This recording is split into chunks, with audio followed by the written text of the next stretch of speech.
निस्तर hospital Multan sir, उसके अंदर एक इस कदर अफसोसनाक वाक़या पेश आया कि डायलिसिस का जो उनका वार्ड है उसके अंदर ये पता चला कि डायलिसिस के दौरान और उसके बाद बहुत सारे ऐसे पेशेंट्स जो हैं वो HIV पॉजिटिव, एड्स पॉजिटिव हो गए। अब उसके बाद एक तफ्तीश शुरू हुई, एक बाकायदा इन्वेस्टिगेशन हुई, एक पंजाब गवर्नमेंट की तरफ से एक टास्क फोर्स बनाई गई जिनके जो नताइज हैं वो भी सामने आए, और जो वाइस चांसलर हैं वहाँ के उनको भी इसके अंदर मुलज़म ठहराया गया है। और ये सारी मामला है जुमे के रोज़ मरीम नवाज़ साहिबा ने भी ये सारे बड़े सख्त इक़दाम लिए कि उनके ऊपर एक बड़ा केस होना चाहिए और सारी चीज़ें तफ्तीश बाकायदा होनी चाहिए, और मज़ीद इसके अंदर बहुत चीज़ें रह गई। अब ये कैसे हुआ, इसके अंदर आगे जाते हुए क्या चीज़ें होंगी ये तो वक्त बताएगा, लेकिन जो चीज़ें हमें पता है वो ये हैं कि डायलिसिस के दौरान कोई ना कोई टेस्टिंग के अंदर मामला जो थे उनमें को मसले मसाइल थे, जो उसके बाद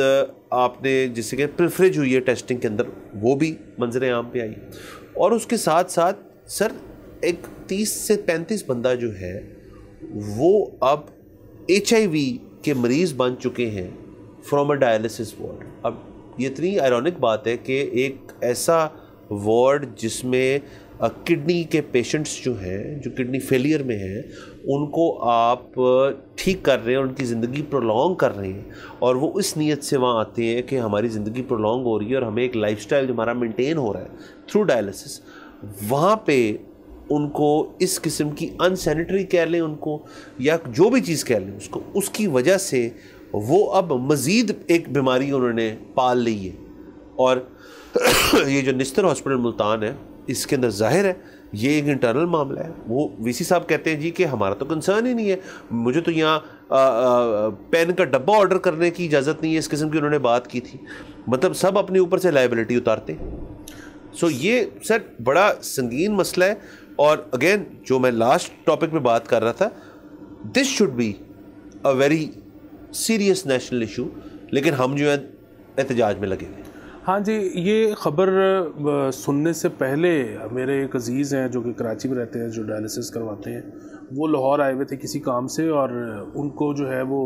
एक दिन उन्होंने एक्सटेंड करवाना पड़ गया, और फिर उसके बाद हमने इंसिस्ट किया कि आप एक दिन और एक्सटेंड कर लें, तो उन्होंने कहा कि नहीं मुझे वापस डायलिसिस करवाना है। तो मैंने कहा जी यहाँ पे कुछ बंदोबस्त कर लेते हैं, किसी अस्पताल में ढूंढ लेते हैं जगह।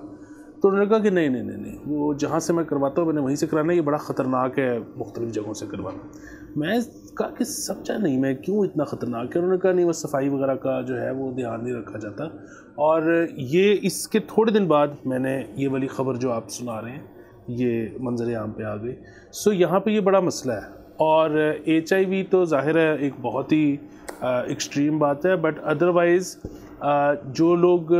डरते हैं उनको हेपेटाइटिस तो हो ही जाता है, और वो भी बल्कि मतलब ख़ास तौर पे ऐसे पेशेंट्स जिनको बाद में डोनर मिल जाता है और उनकी पेवंदकारी होनी होती है, ट्रांसप्लांट होना होता है, तो बहुत ज़्यादा लोग ऐसे होते हैं जिनको पहले 2 से 3 महीने ट्रीटमेंट करवाना पड़ता है हेपेटाइटिस का, और उसके बाद उनका ट्रांसप्लांट होता है। और जाहिर है वो उसको इतना एक्सट्रीम नहीं समझा जाता, ये तो बहुत ही एक्सट्रीम मामला हो गया। सो ये एक ऐसा मसला है जो कि ना सिर्फ ये कि मसला है, मुझे और आपको शायद इस खबर के आने के बाद पता लगा, लेकिन जितने पेशेंट्स हैं वो इस बात को जानते हैं। सर एक तो जानते हैं, दूसरा देखिए मसला इतना बड़ा है, और ये एक ऑर्गन ट्रांसप्लांट के ऊपर तो हम आते ही आते हैं, बट डायलिसिस इटसेल्फ जो है तो वो एक बेसिकली आप अपनी पूरा जो जिस्म के अंदर आपका खून है उसका एक फ़िल्ट्रेशन प्रोसेस जो है उसको आप आर्टिफिशियली या थ्रू मशीनरी जो है वो कर रही हैं। दैट इज़ डायलिसिस बेसिकली, कि क्योंकि आपकी अपनी फ़िल्ट्रेशन जो आपकी किडनीज़ ने करनी है वो कर नहीं सकती क्योंकि फ़ेल हो चुकी हैं, तो ये उस तरह से होगा। अब उसके अंदर सर ब्लड थिनर्स भी लगते हैं, उसके अंदर बड़ा एक प्रोटोकॉल होता है और बड़ी एक मशीन होती है ये, और ये बड़ी महंगी मशीन होती है। ये तो मैं शुक्र करता हूँ कि इस मुल्क के अंदर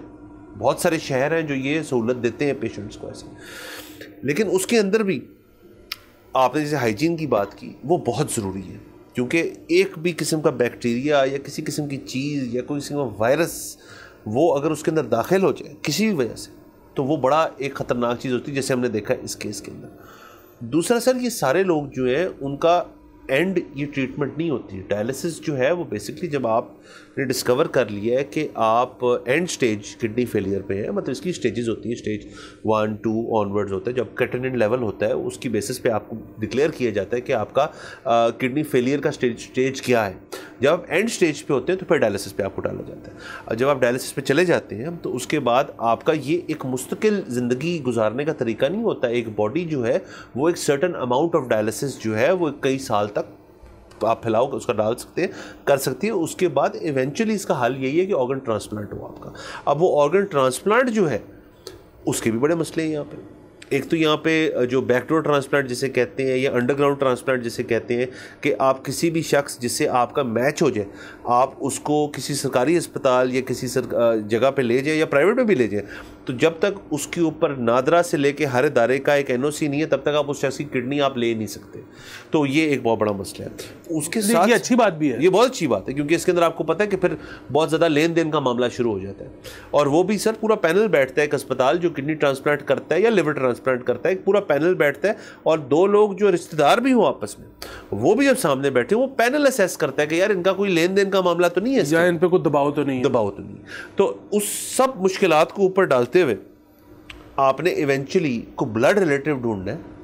वो आपके बच्चे हो सकते हैं, आपके ख़ानदान का कोई शख्स हो सकता है, आपकी बेगम नहीं हो सकती, वो आप उस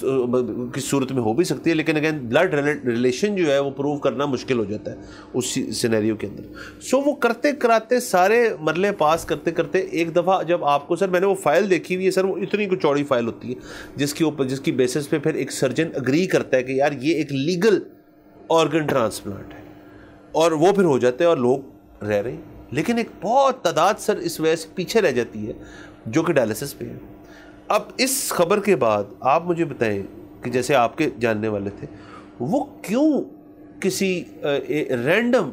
डायलिसिस सेंटर पर जाकर डायलिसिस कराना चाहिए और कराना भी नहीं चाहिए। यकीनन अब देखिए ना, बात ये है कि जाहिर है डोनेशन या ऑर्गन मतलब कोई माने आपका फैमिली मेम्बर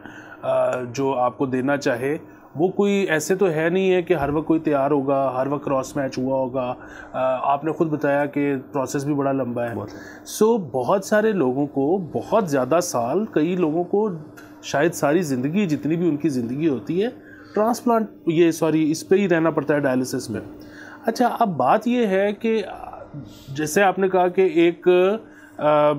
तरीका है जिसमें एक मशीन वो काम करती है जो आपकी किडनी कर रही है, लेकिन बहरहाल अब कोई भी पेशेंट हो, किसी भी चीज़ का हो, मेडिकल साइंस की वजह से, अस्पतालों की वजह से, डॉक्टर्स की वजह से कोशिश ये है